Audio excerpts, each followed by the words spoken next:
Hello, friends. Welcome back to my channel. I talk about personal finance, I talk about wealth creation, I talk about social wealth, physical wealth, time wealth, and all of those things. The whole essence is to help you become a well-rounded person when it comes to building wealth.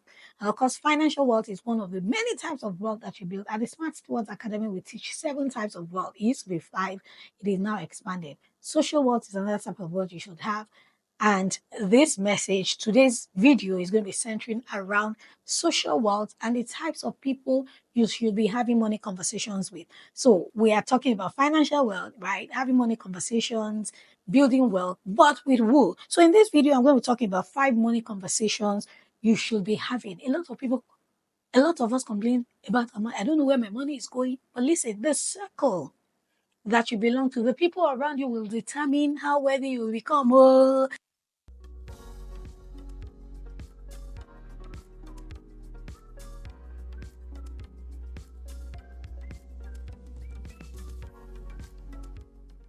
you know that thing they say about your network determines your net worth is so powerful. My life has been literally elevated and figuratively elevated because of people that I have. I have friends who challenge me. I have friends that I challenge. We inspire one another. I remember many years ago when one of us, within my circle of friends, bought a house. As a single person, we're like, "Woo, this is possible." And then the second person, third person, and it went like wildfire. So you should have money conversations with people in your circle. You should have the right people in your circle, and it's important. The first person you should be having money conversations with is yourself. Some of us we shy away from these conversations about money. Money is inanimate. You are animate. You are smarter than money. Don't let money issues inundate you or agitate you. Money is a tool. Money is a partner. Pick up money from your wallet and say, money, you are money. You're a partner. You're a tool. You will not get me anxious and unhappy and sad all the time, right? Sit down, interact with money, interact with your finances. How much am I making? How much is going out? Am I in excess? Am I in deficit? How can I get over this? So have money conversations with yourself, right? It helps you to align with your dreams. Talk to yourself about, say, sometimes take yourself to a restaurant and sit down. Okay, Shola, well done. How much is coming in? What are your goals? What is your financial goal? I like a quote that I quote all the time, and it says, nothing guarantees a good future like a correct picture. And you cannot feature in a future you can't picture. Should I say that again? Nothing guarantees a good future like a correct picture. You cannot feature in a future you can't picture. What does that mean? Have a goal about your future and picture it. Where do I want to become? What do I want to become? Where do I want to be in the next few years? How do I get there? What resources? My pastor Samademi would say that things happen to us twice, first in our imagination and then in our reality. If you don't see yourself beyond where you are, then you won't be able to rise above it. So ask yourself questions, have conversations, with yourself. So that is the first person you should have conversations with, right? And ask yourself, what money mistakes have I made? How do I overcome them? Right? How do I overcome them? So that's the first person. The second person or set of people you should have money conversations with will be your friends, people in your circle. Listen, I tell people that if you are my friend and money has not been one of the things we have discussed or done things together with or about, then we are likely just acquaintances. Money reveals a lot of things. With your friends, you can do. Some of us have friends who have betrayed us, borrowed money, they never, they don't pay back, and a lot of relationships have been broken, and trust has been broken because of money issues. But it just helps you to realize those who you truly can call your friends. So have money conversations with your friends. Yes, in no particular order, of course. I'm going to talk about money conversations with your spouse as well. Talk with your friends. What are some of the things to talk about? Talk about wealthy people. Read books together. Autobiographies. Oh, this person did what? How are they doing it? When we go out for lunch, when you do sleepovers, when you have conversations with your friends, don't just talk and gee, this wedding trended, that wedding trended. Talk about wealthy people too. What did they do? What are they doing? How can we do it? What can we, do together? Let's plan our rich auntie goals, our next trip. Fantasize. Now, to him who is able to do exceeding abundantly above all that we ask. Imagine big things with your friend. Go out together. Read about people. Do you see? Read about not just people, but wealthy people and see what you can learn. When you do sleepovers, watch a movie about money, about wealth, about success, about career. The third person or people we should have money conversations with are with our spouses. Listen, hey, they say you must be compatible. You must also be financially compatible with your spouse. Listen, if you're not married, talk about money. Oh. Some people bring baggages of debts into marriage. They don't tell you, oh, they have debts here and then they get married and then you start to see the true color. Please be transparent. As you do counseling, even if you're not doing counseling, you should do counseling, by the way. Ask them questions. What is your salary? Do you have debts? What is your financial vision for yourself and for us as a family? Some people are not compact. Somebody likes to go out. Somebody likes to, invest. Somebody likes to save. I have counseled a lot of people. Somebody wants to save. The other person doesn't want to save. Somebody is a spender, which is fine. Sometimes our money temperaments are different, but we must be able to align our goals. So speak with your spouse. Speak with your boyfriend. Speak with your fiance about money. Align goals. See, map out things. Draw things out.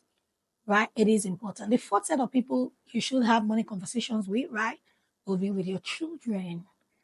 Mommy will give me, daddy will give me. Oh, yes, they will say children think that money grows at the back of your house, which is fantastic.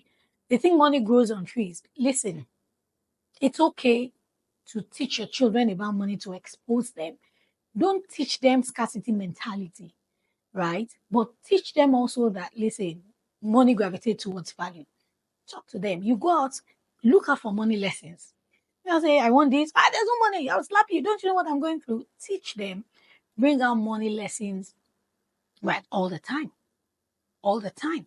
All the time. All the time. Talk about money and let them realize how money works so that you are building financially literate kids. The fifth set of people to have money conversations with are those who make demands, right? External family members, extended family members, siblings, people who just think that, hey, you are the El Shaddai. And if you continue to do like El Shaddai, you shall die because you cannot solve an answer or provide solution to the problems of all the people around you. Right? My pastor would say that if you do like El Shaddai, you shall die. Sit down. Extended family members, parents, coming to say this and that. I remember a story that I shared a while ago. The youngest person, youngest sibling in the family was always collecting money from his older siblings. Then he built a house, small house, lovely house, but his siblings are not built houses. And they were upset with him that why would he do that? Like, it was sharp. Obtaining. Listen, people will continue to place demand on your resources. Even people you don't know. Even online. They have expectations. They think it is your money. If you don't set boundaries and have the right conversations, people will continue to task you and task you and task you. I'm not saying don't give, but have a budget. By the time I exceed my budget or I hit my budget, that's it. I'm not giving more, right? Until next month. If you have parents, plan it together with your spouse. If you don't have a spouse yet, plan it. This is the amount. Have a budget. 50% of your money should go into your necessities, 30 into your savings, 20 into your nice to have. Work things around. Just make sure that you have a plan for your money. If not, people will continue to take from you. And listen, God forbid anything bad happens to you. People know how to move on so quickly. And sometimes they gaslight you into feeling bad that you are not helping them. So be stern.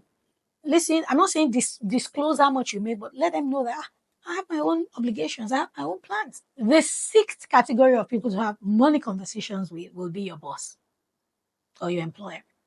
I know this is tricky, but sometimes you need to let them know, right? We're wired not to want to talk about money, but sometimes you need to have these conversations, especially when it's affecting your outputs. You think you have put in so much and you deserve more, right? Get counseling or get advice and then do the needful. Sometimes they never know what you're going through. Sometimes, yeah, organizations have a way of structuring their bonuses and increases, but sometimes just having that candid conversation will help you.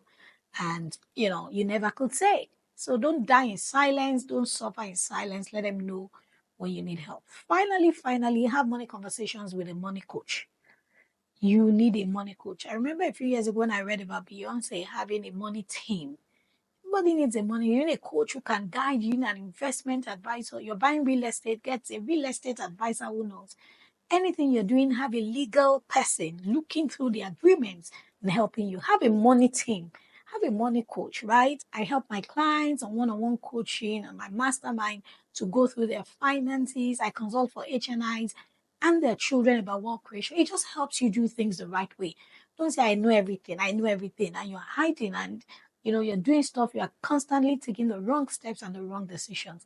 So have conversations with a money coach, subscribe to a money community, pay for coaching, pay for one-on-one, right? To help you sort of jumpstart your financial goals. And as you can do more, then you can put more into investing in financial literacy for yourself. But until then, you don't have the money to pay a coach, buy books. Buy my book, The 40 Rules for a Journey to Financial Freedom. Pay for courses, get in the Smart Stewards Academy. And then as you can, start to invest in having a money coach or a money team to help you win in your finances. I hope that you have learned one or two things from these categories of people to have money conversations with. It will help you elevate your resources, elevate your finances, and help you win. Make sure you are subscribed to this channel and don't forget to share this video, drop a comment, and I'll personally reply.